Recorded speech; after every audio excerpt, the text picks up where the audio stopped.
Hi, this is Graphically Alex coming at you with all things fat related. If that's something that interests you, please subscribe. I'd love to have you. Today we're going to be continuing the Fab Fatties. This is the episode where they're talking about size, the size spectrum and all that stuff, and the categories. And the last one we talked about comparison, just to give you a quick refresher. But we're going to go ahead and continue with this. I just have to say Happy New Year to everybody. I know most people start things tomorrow, but I've already started. I'm filming this on New Year's Eve. You guys are seeing how auntie I actually am.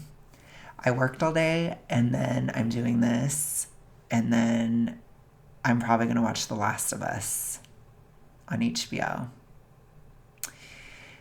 And that's my New Year's. So that's what happens when you're auntie and you just are worker bee.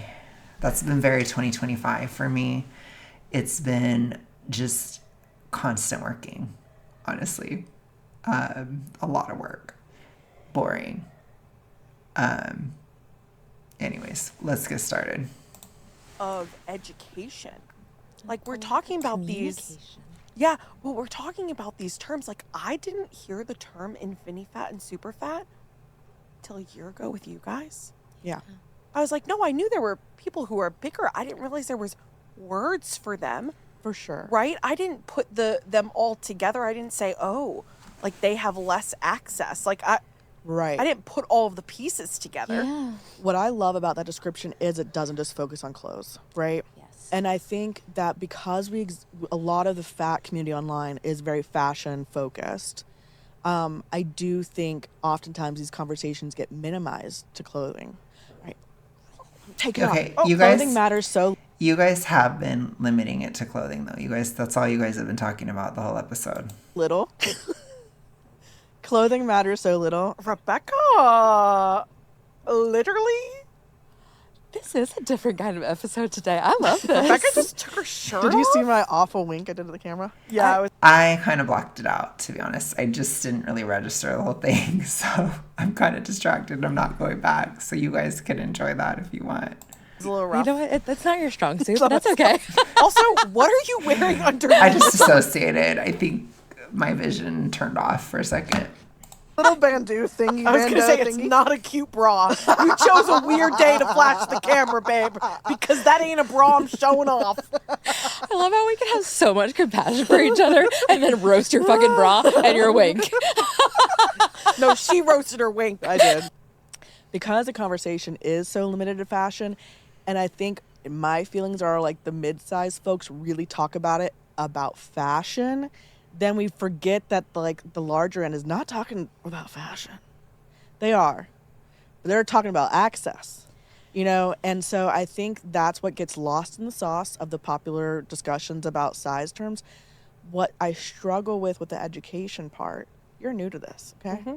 And you're diving it in, eyes wide open, wanting to understand. Mm-hmm. All right. It is very different than being in the plus size community. Actively having been in it, maybe making money doing fashion content for years, and never learning the larger end of the spectrum of what's happening, or never joining in on them, or never. Do you follow them? Do you follow people bigger than you? Oh, I do. Do you follow people bigger than you? Do you follow people? I'm so sorry. Do you follow people who have different lived experiences than you? Do you follow people who are not living in the same body as you and have different perspectives and different access and need your eyes? They hardly ever talk about it, though. Unless if you're like a J Bay or something. I think a lot of times people that are just into fashion, they keep it just about the clothes, right? Unless if you're a fat activist, which... Yeah, I guess from their perspective, I can see them advocating to follow bigger people if they're fat activists. But again, activism isn't just about how you look. That can be a part of it, especially when it's this topic. It has to do with it. Even for me, I've talked about how different phases are harder to brand. Different phases it's harder to stand out. But a lot of activism is also your personality. It has to do with your charisma. It has to do with if you're able to make it interesting or not. And just because somebody's bigger than you, it doesn't mean that they're going to be not boring. But they don't think about that, which I don't think that they're super boring. They're just kind of like, like I said, they're a really good example of the TR, that world. And they're so extreme in it. And there's so many things that they think are totally normal that are not normal at all. And that's why I like to cover them. But some of the episodes are boring, but they have personalities at least, And I think that a lot of times people don't have as much charisma online. Like you're not entitled to viewership, and that's just a fact. It just is. So I understand, like, there's more to it. Like, a lot of activism is also personality too. It has to do with it as well. People don't talk about that side of it, but that is a huge part of it. Yeah. So I don't know. Eyes on their work. Do you? Like, they're focusing too much on the external, I guess is what I'm trying to say. It's a little bit imbalanced, which makes sense because in the TR, everything has to do with how you look. Everything is about looks. Everything is about particularly your weight. So how you look in terms of weight. And that can be challenging to deal with because people will be like, oh, like I relate to you because we're the same size, and that's it. So then it's like if you downsize or you upsize, I don't know how else to say it, people will lose interest, or they'll be like, oh, I don't like you anymore because I don't see myself in you, or you don't make me feel better, or whatever. So then people will leave. And it's the same thing on the reductive side, or it's the same thing on people who worship fitness influencers. It's all the same. Which, again, people don't always realize that when they go into health, fitness, when they go into anti-FA or anti-fat acceptance. When you have all that layer is still there. So your body does matter in this sphere. It does. But to most people, they just, it doesn't matter as much, or it's just a part of your overall brand and that kind of thing. But I think within the TR, it's more than that. It's like my coping mechanism depends on you, or I use you to reinforce what I'm doing. So I need you to be a certain way. And whether that's somebody who's super in shape and the person, even if, let's say somebody has Hinge, the person is trying to have the collar up, by the way. The person is super in shape and the person has Hinge, and they look at somebody in shape to feel bad about themselves, or they'll look at somebody in shape to be like, wow, I could never do that. That's somebody who's so much better than me, or I could never do what they've done. And that reinforces them too. So if that person were to lose their muscle or to lose the physique, then they wouldn't want to follow them anymore because they can't use it for that. So I'm just saying, like, and people are very particular, and they go to different people for different aspects of reinforcement. And it's all completely shallow, basically. So, and you can see she's literally advocating for that. So she's like, just look at this person that's bigger than you just because they're bigger than you. That's it. Don't consider anything else. Just consider how they look. And then she says, well, see your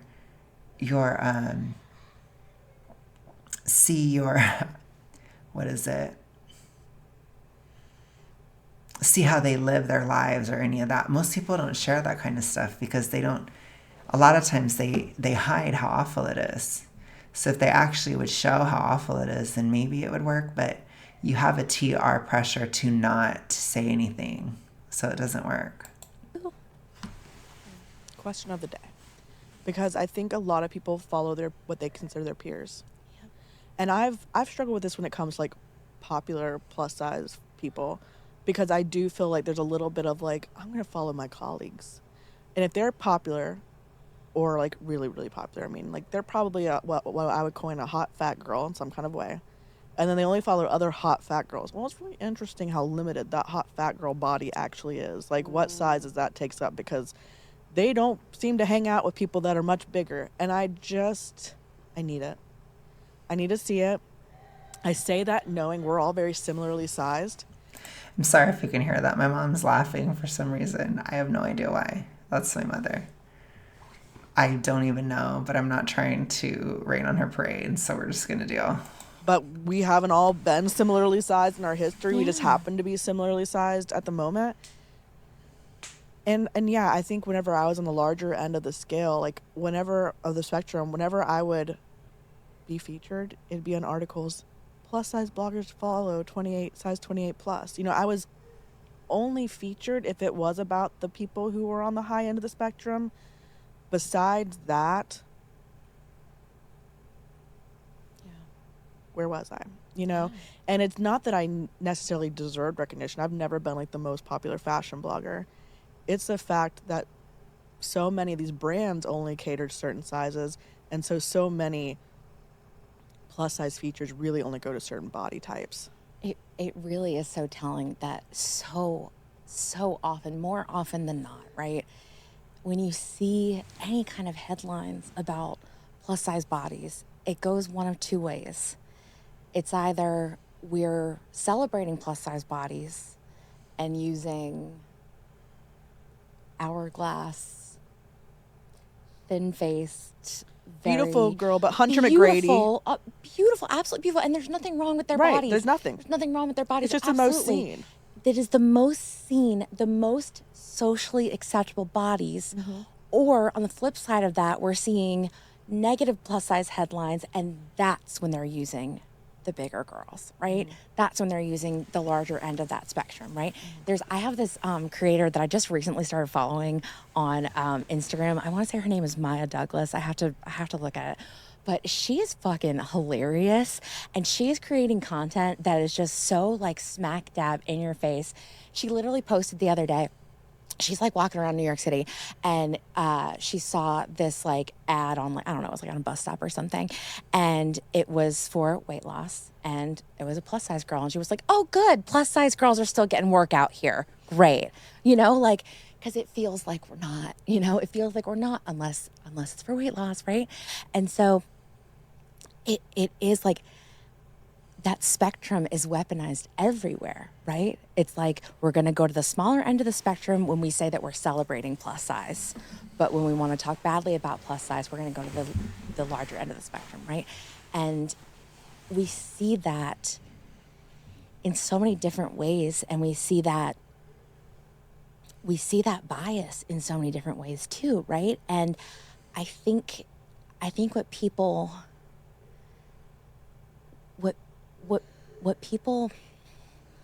this is hard to say. Not hard to say, but it's just, I think it's so hard to acknowledge, is that like, I genuinely think that people don't necessarily understand that, like, it's not always the fear of being on that larger end of the spectrum. It's the fear of the way that you're treated 100% on the larger end of that spectrum. And honestly, just in general, right? It's I just will always find it fascinating that they don't talk about health at all. They don't care about the health aspect of being that big, or they don't act like it affects you at all health-wise. And to me, that is so clearly abnormal. You know, having experienced it, having witnessed other people experience it, it doesn't feel good. And just because you put on a brave face or you act like you feel okay, it doesn't mean that you do feel okay. And like I said, when you're in that TR mindset, you lie. You hide how bad it is, or you'll use it to complain. Or it's like when you don't want to do something, then you'll say, oh, I don't feel good. But when you do want to do something, then you'll try to act like it's okay. But then it still shows that you're not. Like, you'll be like pouring sweat, or you're not able to walk as fast, or like there's certain aspects that still show up in those moments when you don't want it to be an issue.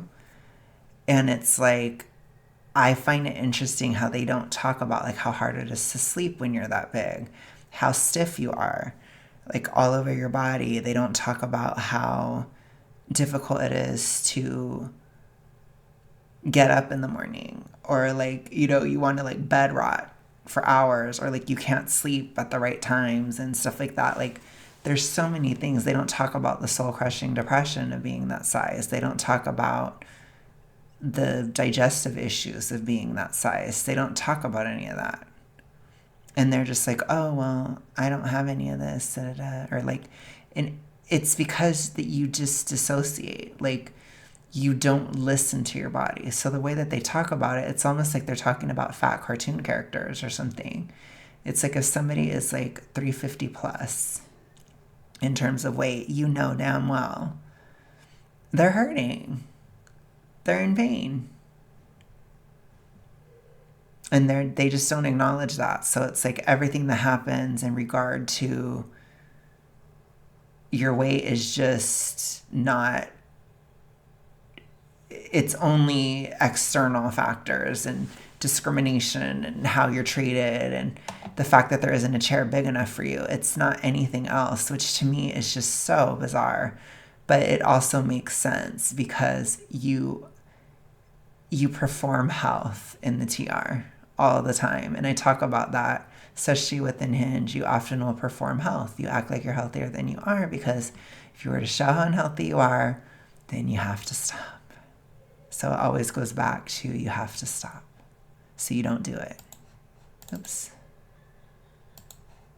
Oh my gosh. It's when Taylor Swift put out her original Oh my anti-hero God. video. I was thinking about this today a lot. When she put out her original anti-hero video before she made that edit, and she stood on that scale, she looked down, and it said the word fat. And that was her nightmare. Her nightmare was to look down on that scale and see the word fat. And The point of the scale scene was that it didn't matter what the number was. She felt fat, or it was not good. That was the point of it.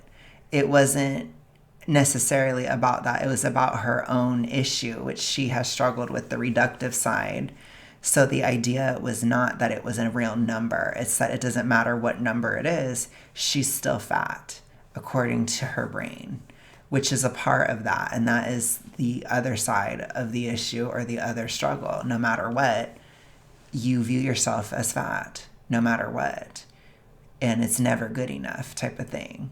That's what she was showing in the video. So to me, it's like, they can't look past that, again, because they lack empathy. They don't have empathy for others. So Allie cannot put herself in Taylor's shoes, or she cannot understand the reductive side of the issue at all. So it's like, it's just the worst thing to be fat. And that affects me personally, even though it has nothing to do with her. And honestly, there are a lot of people on the reductive side that judge other people, for sure. But there are some that don't necessarily judge other people, where it's mostly self-focused. So there's different flavors of it within there. And I don't know how much Taylor personally judges other people.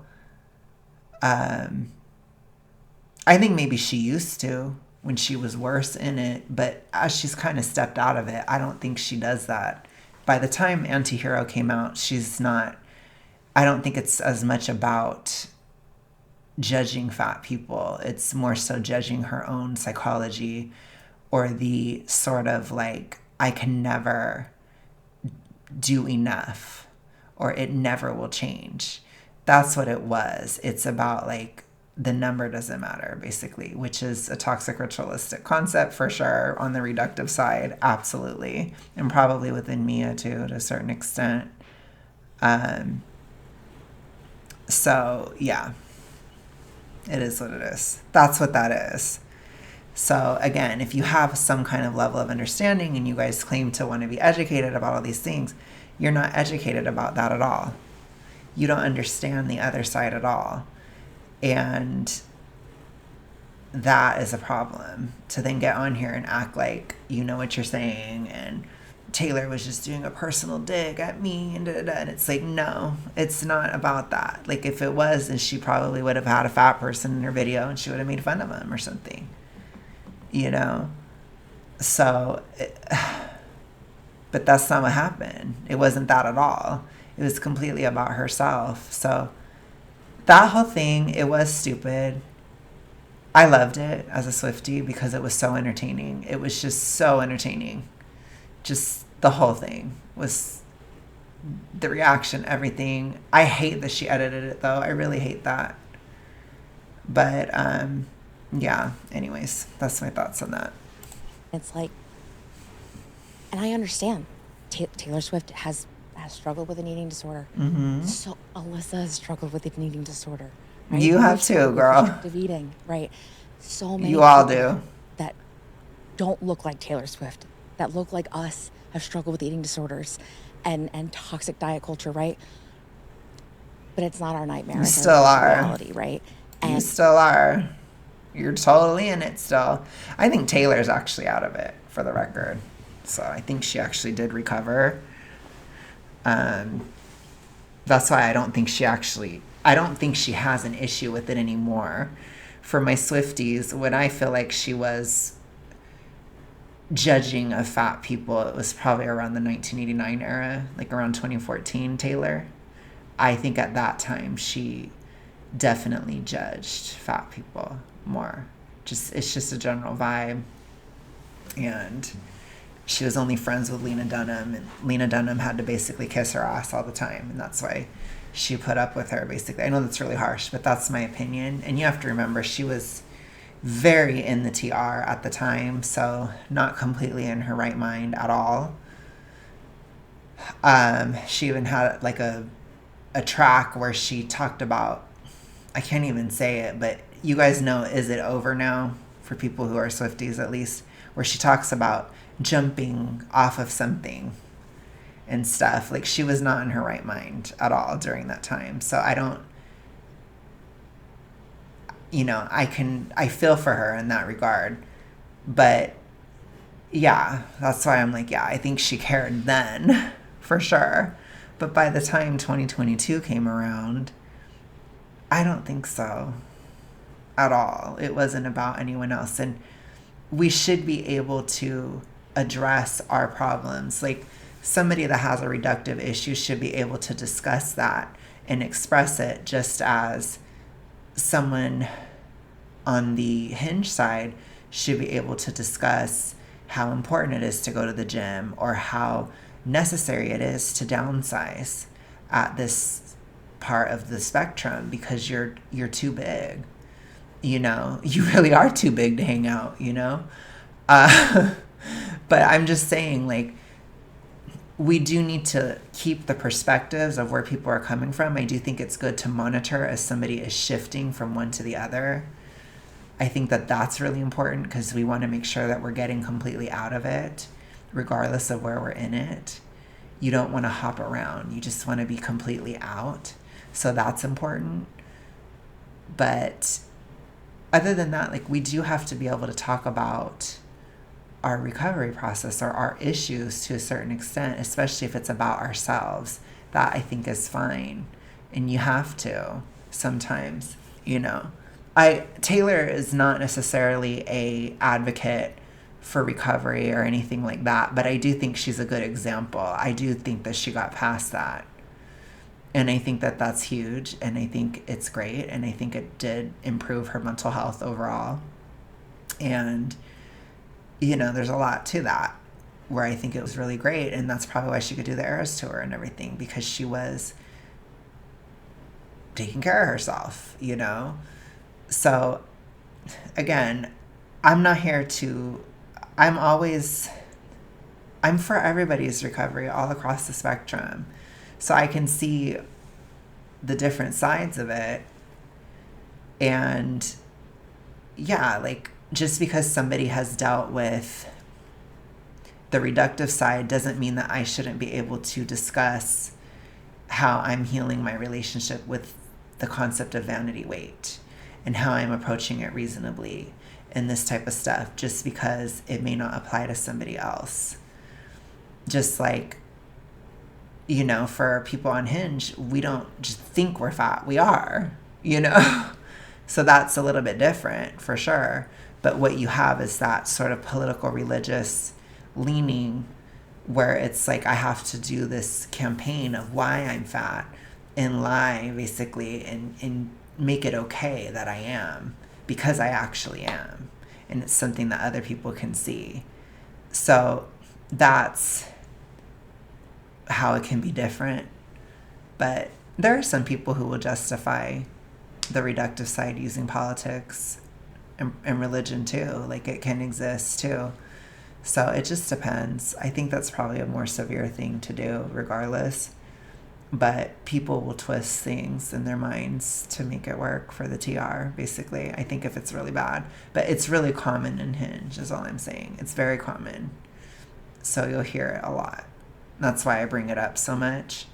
But I do think it happens. I've seen it. Like I said, my personal perception is I feel like Mia is not as verbal. I feel like they don't talk about it as much. And that could just be my perception. But that's something that I've observed is I feel like I don't hear from people that have that very often. Whereas you do hear the other ones more, especially Hinge. But that's in part because it was kind of normalized. So, yeah. And the thing is, it's like, are you scared of being fat or are you scared of being treated the way fat people are treated? And a lot of times I think they're it's scared of very being much fat, to be honest. It is aesthetic as well, which I don't think that she wants to acknowledge that, but it is a part of it, for sure. I think so. Some people will talk about how you're treated and stuff too. Like, I think it can be both. But there is still an aesthetic part of the reductive side, in my opinion, at least. I mean, I don't think that's a controversial statement, but that's a part of it. So I'm like, no. I think it is about how they look.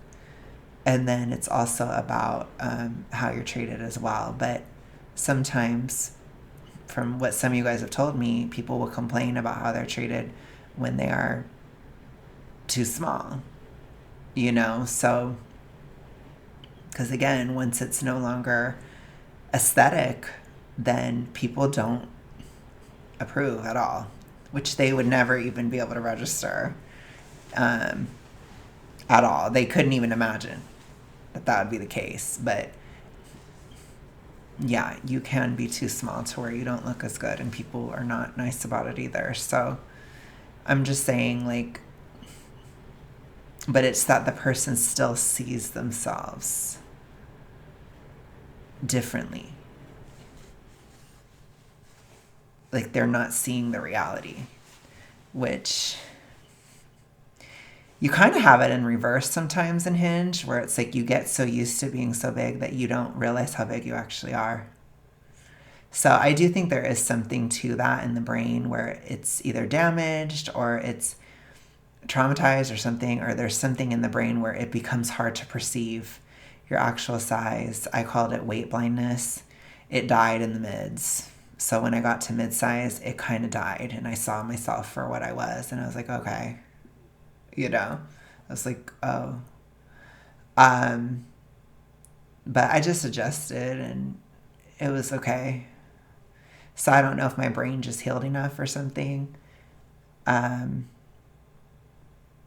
that type of issue, it might be caused literally from just being too big or too small. Like, I think it does affect the brain badly in either state.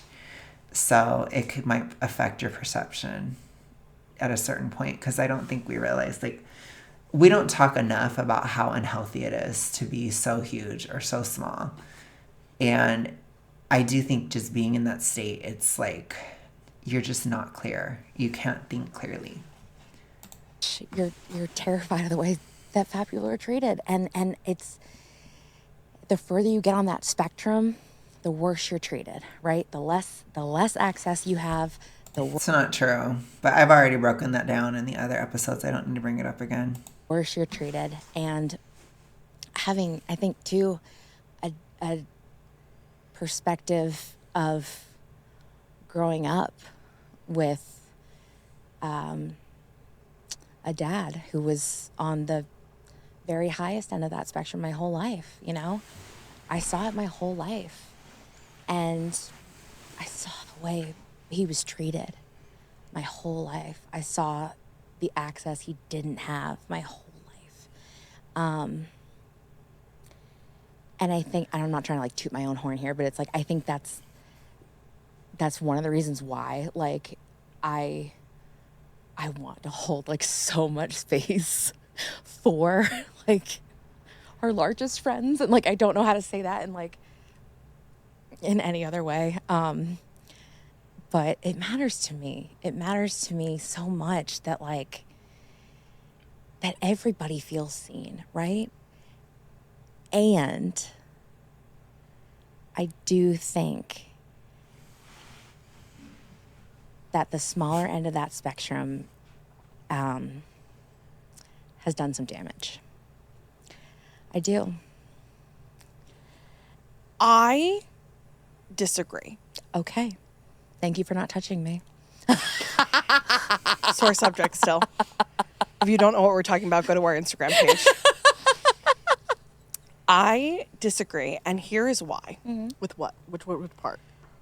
That the lower end of the spectrum has caused that last statement. Okay. You want to state it? Well, do you want me to explain it first before you disagree with it? Sure. Okay.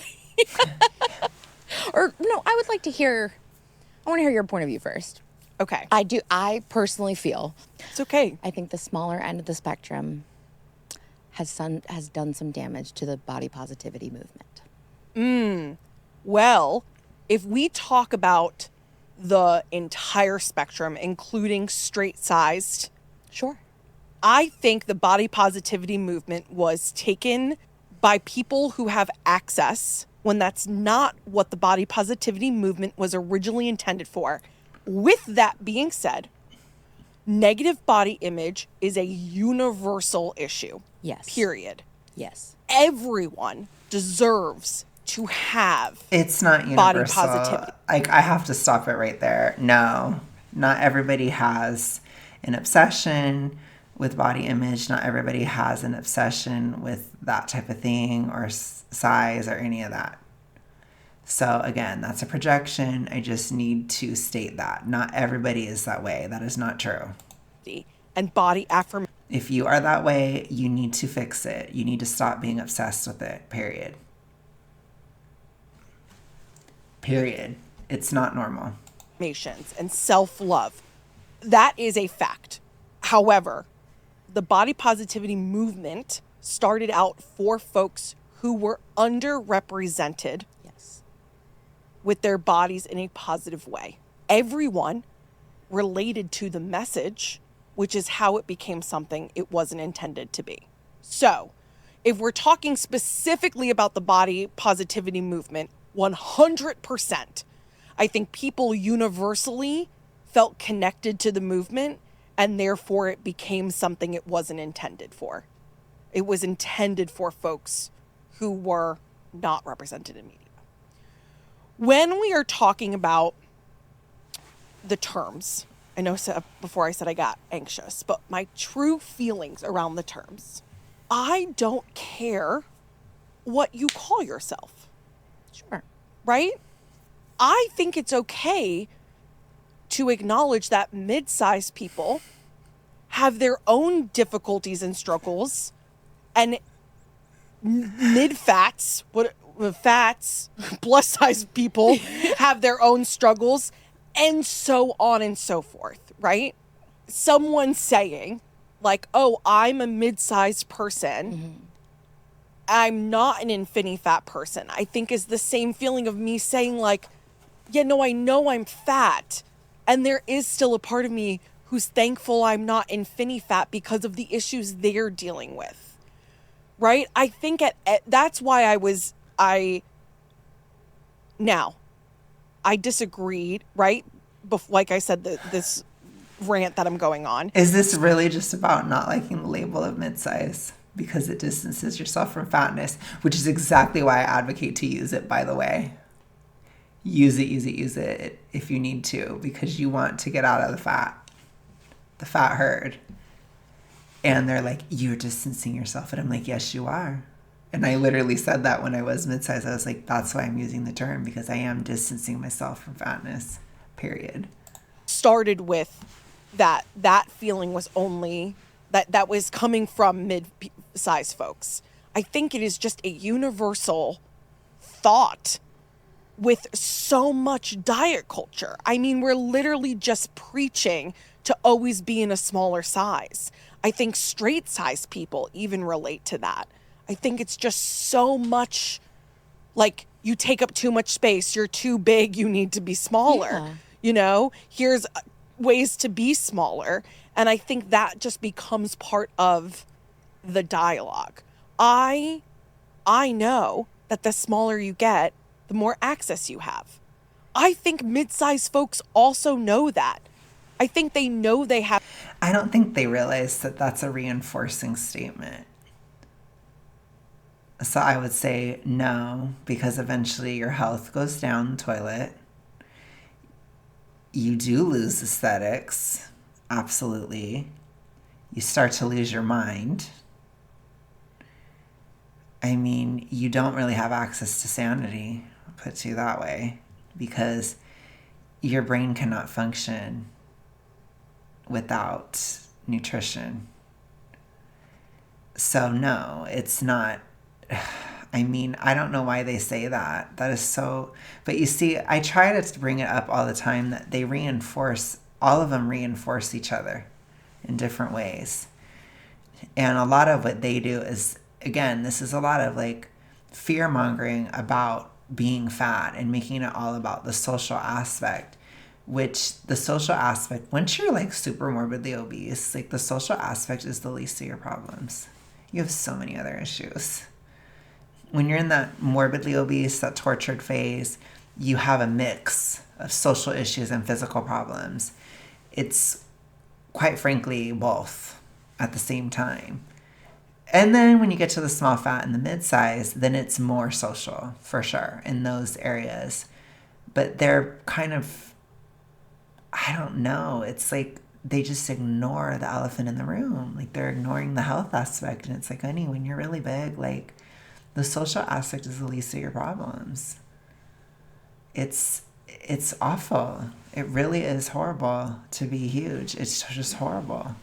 Have access while also still being frustrated when they don't have access with, maybe they say they go up to plus size, but like the straight size are still too small, and then they go to plus size and the plus sizes are too big. Like, I think sometimes there is also that back and forth. Now I understand they're able to go back and forth, right? When you get to us, we can't go back and forth, right? But it doesn't make their experience any less frustrating. No. Right. No. So I think that's... I'm going to say it's a less frustrating experience, Well, but it's a frustration. I'm just going to... Yeah, because your health is a lot better when you're mid-sized versus super morbidly obese.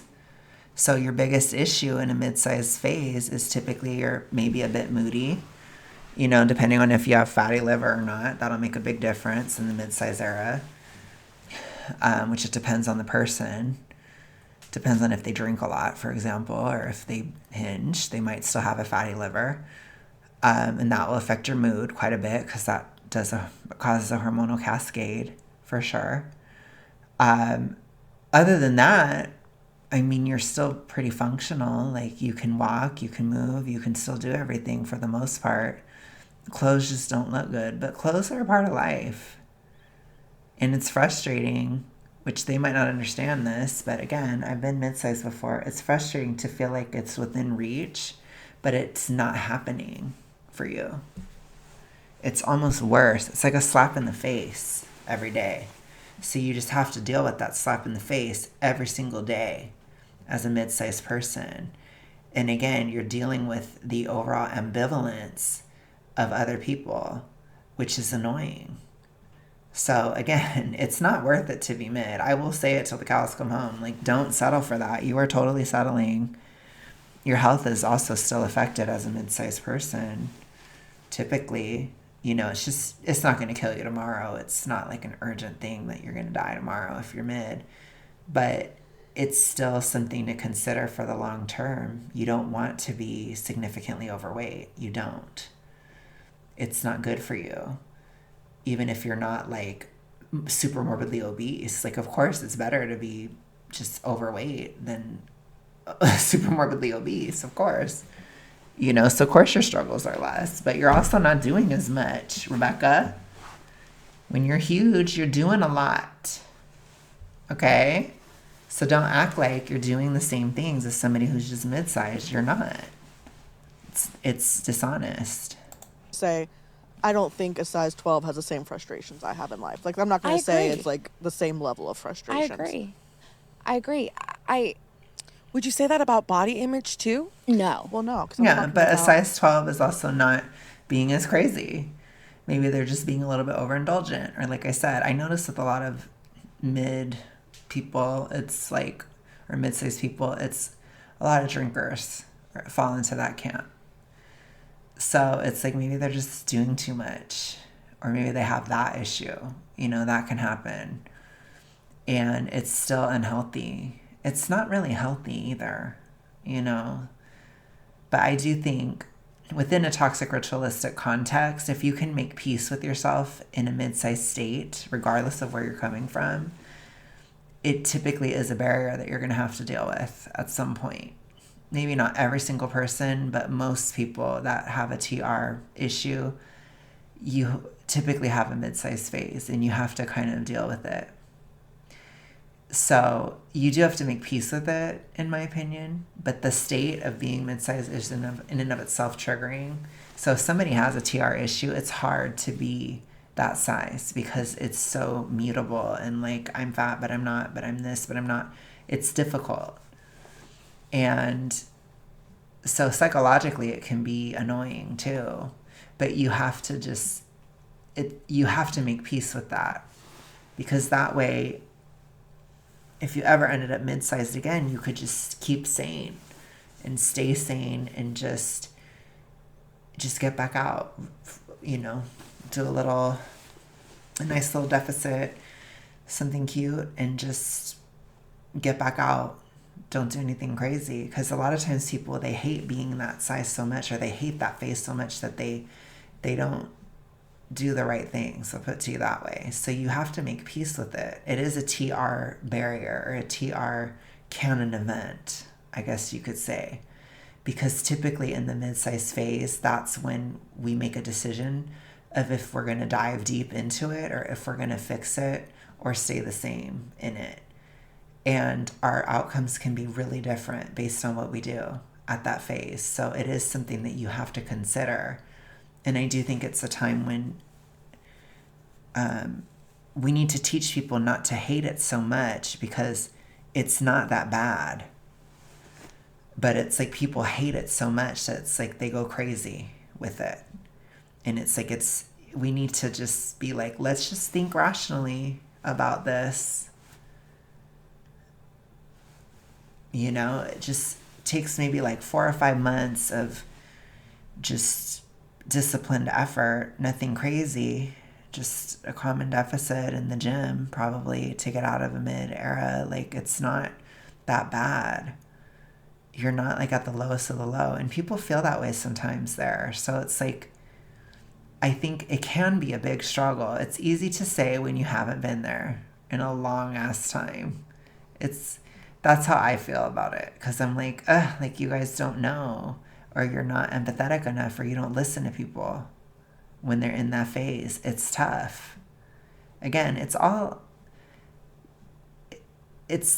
tough, but in different ways. There are different flavors of it. And I understand maybe Rebecca's like, well, you don't have to worry about dying like I do all the time. Okay. Sure. But again, a person is not completely out of control in a mid era, typically. It hasn't gone completely off the rails. It's maybe on the rails, or it's like, you know, it can be a tipping point. It can be a moment where things escalate. And if that happens, that's really bad. So we do need to teach people to be okay with that to a certain extent, so that you can be sane about it. Okay? It's a tricky one for sure. but they just don't care at all. And they're just like, whatever, it doesn't matter to me. So Oh, Two access. different things. I'm talking about size and access. Like I said, anyone from any size can have negative or positive body image. But what I'm saying is a size 12 person is going to maybe feel frustrated that this one brand's jeans don't fit. But they don't have to be frustrated they can't fit on a plane. Like, Yeah. it's just not the same frustration No, to me. 100%. I'm not trying to put those two things in a category. Well, but also thinking about like just keeping it in the fashion category, right? A size 12 person can fly without the fear of checking their bag. Yeah. Right? I very rarely will check my bag because I know that I don't really have emergency options. Unless I can find a Torrid or a Lame Bryant, right? Yeah. I don't have emergency options if that airline loses my luggage. A size 12 person, right? If the airline loses their luggage, that's okay. They can run into Target. if you have the money, when I was mid, it didn't matter. I was terrified of that because I don't have money. I didn't have any extra money when I was traveling again. It's like certain things I did this year, it was by the skin of my teeth. So it's like, no, it was still stressful. But again, maybe it's not stressful because I can't go into Target, but maybe it's stressful because even if I could go into Target, I couldn't afford it. So I'm like, holy privilege, I'm like, okay, so nobody struggles because, I just don't think they have any empathy at all. It's like, I wouldn't assume that somebody is just so blasé about losing their luggage. Like, I'm always careful about the things that I cannot not have, and things like that. Like my glasses case or something like that. Like, I'm so particular about certain things when I travel because I have to be careful of all this stuff that has nothing to do with my weight. Yeah, they can run into Old Navy. They can run into. They'll be able to figure something out. But see, that's the thing. Like my retainer, I'd rather die than have to wear any sort of braces or Invisalign or anything ever again. It was horrible. So for me, it's like I would just die if my retainer was lost. I don't even know. I don't even know what I would do with myself. I would go nuts. I would hate it. Ugh, I don't want to think about it. I think even saying, something, they have many, many, many, many, many, many clothing options. So I think just saying like, I'm just laying it on the fashion, I think that they do have far less frustrations, but body image is universal. 100%. I agree with you on that all day long, right? I don't agree. I think it's always frustrating. But to me, the mid phase is just frustrating. I do understand like the idea that it's not as big of a deal, which it can be not as big of a deal. But again, if you're in like a full-on mid-sized princess crisis, like it doesn't feel any different. It just doesn't. It still feels horrible. So your feelings are still horrible, even if it's objectively better, which it is objectively better than being bigger. But it doesn't feel that way all the time. And I know that sounds dumb, but it sounds really pedestrian and dumb, but that's kind of the way it is. I don't know. It is pedestrian and dumb when you're a mid-sized princess, but you still feel it. You still have to deal with it. And it's still frustrating. So it's like, I don't know, like if we're just talking purely feeling based, like, because again, they don't bring up any of the health issues. So if we're just talking feelings, I don't know how much better it necessarily feels emotionally. I think physically, oh my gosh, it's so much better. I think fitting in a seat, for example, is much better, which they're bringing that up. But it's like feeling wise, how you're treated, a lot of people are not treated that great when they're mid-sized too. It depends. Just because people are weird. So you're getting that whiplash of some people see you as fat and some people don't. So it's weird. It's confusing. It's irritating. And so I'm like, I don't know. Like, I don't know. I guess I have more of a question about it, to me, they're not necessarily like it is easier. Like, I think small fat is harder socially, but it's easier physically than being bigger for sure. Midsize is harder internally though, because like small fat, it's like, well, I'm fat.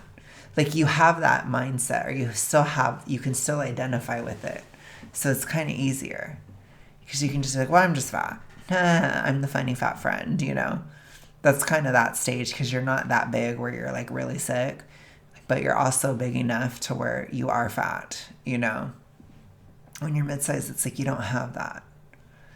So it's like you just feel weird, and you just feel like you don't even know how to really talk about yourself, which a lot of you guys appreciated it when I talked about the midsize phase, because you guys are in that.